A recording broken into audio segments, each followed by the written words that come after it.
you will see here is the power LED, which is normally off, which start blinking in green, orange. So the program was launched on the USB stick by the firmware here inside. It's starting to scan the wireless environment here. I have set up another router here, which will be the poor victim. And this one is going to hack into this one.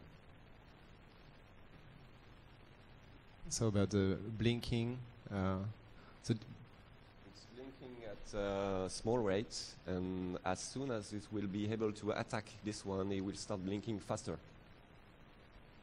So basically, you're visually connected to your Phonera too. So now there's a huge scandal in there. Is that when we talked about this, some people said, "Oh yeah, sure, it's the router Adopi." Who heard about the router Adopi here?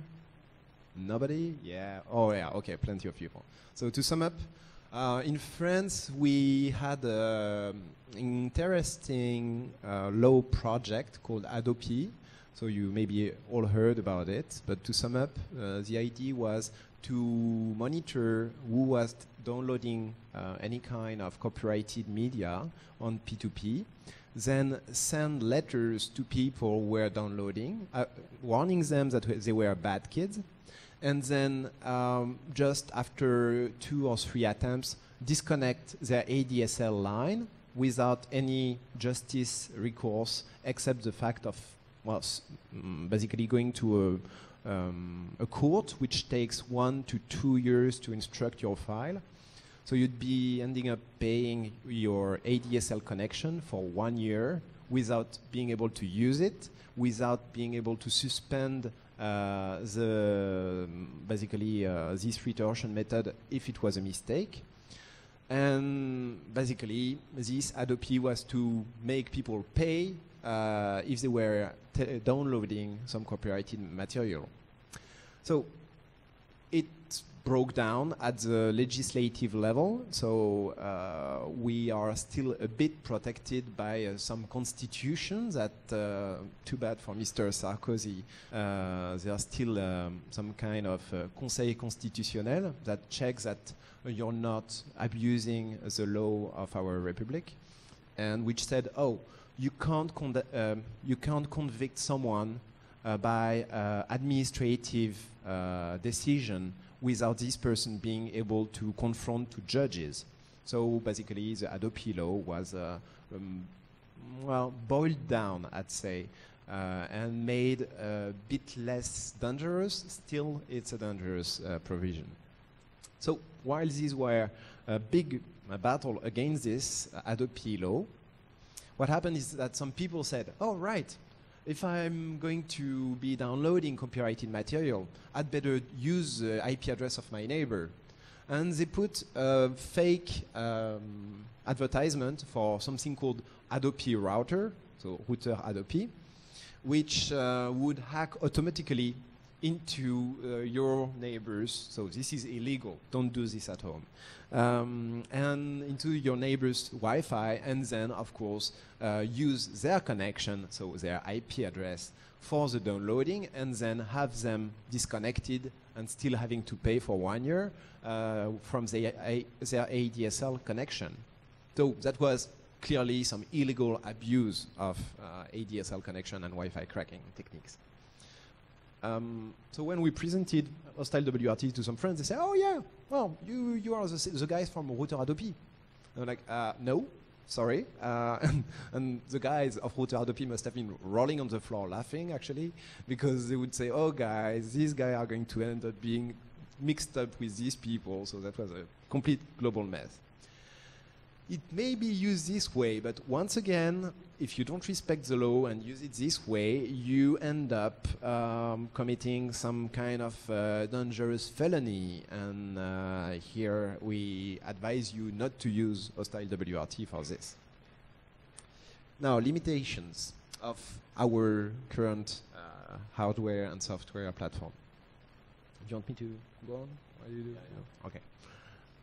So we have a small memory footprint either at the RAM level or at the storage level. So to make it clear what is the impact of it on the web attacks, you know that we have mainly two protocols that are used to secure connections to the wireless networks. The WEP, the wired equivalent protocol, and then WPA. So WPA, WPA2 are more recent, and thanks to some friends, there are some improvement and things that are being done on the security testing of WPA networks. But for now, we were working on the most basic and most known, that is the web attack. The web attack requires you to listen to the network and to grab what we called replay packet, to make it simple. And this replay packet is going to be re-injected into the network that you are attacking in order to make the network talk a lot.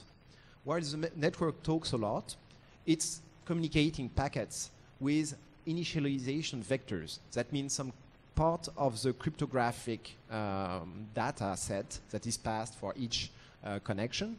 And these IV, these initialization vectors, must be stored, because if you store a lot of them, something like 10, 30, or 40 or 50,000, you're going to be able to use a weakness in the way the crypto algorithms are used by web and actually gather information about some key bits. And that's called basically a key evasion attack, bit evasion attack. So we are gathering that many packets by injecting the web packets and storing them somewhere. So what is the usual size of maybe 30 or 40,000 packets? Parkinson is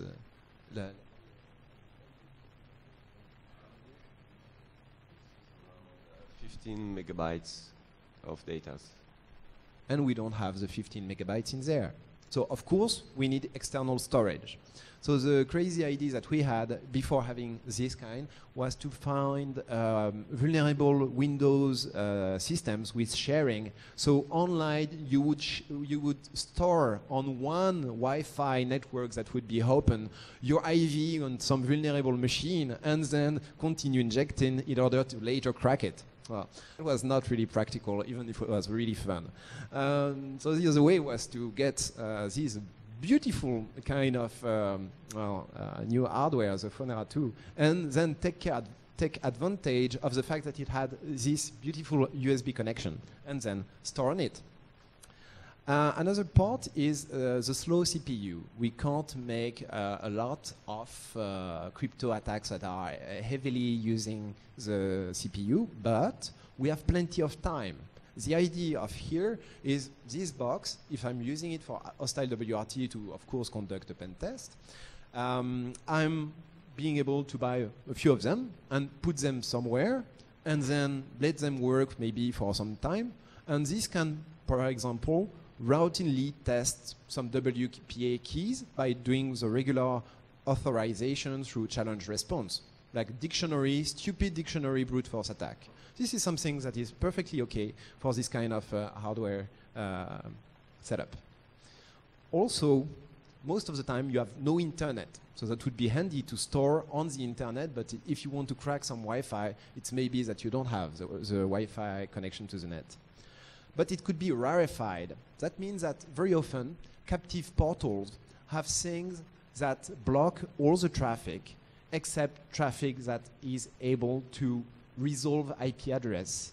So if you encapsulate IP traffic within DNS request, you may have a two-way communication channel to some DNS that is basically your associate in this. There are a few implementation of this, like Iodine, or what was the other one? Yeah. Oh yeah, NSTX, and there's other ones also that are around. You can sometimes also do things like IP over ICMP. Some routers and captive portals allow still ICMP to flow. So this is much more easy.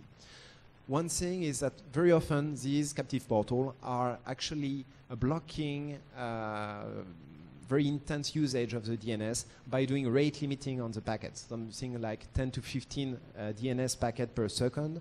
Most of the time it's very slow if you encapsulate IT in there. Now the attack is blocking the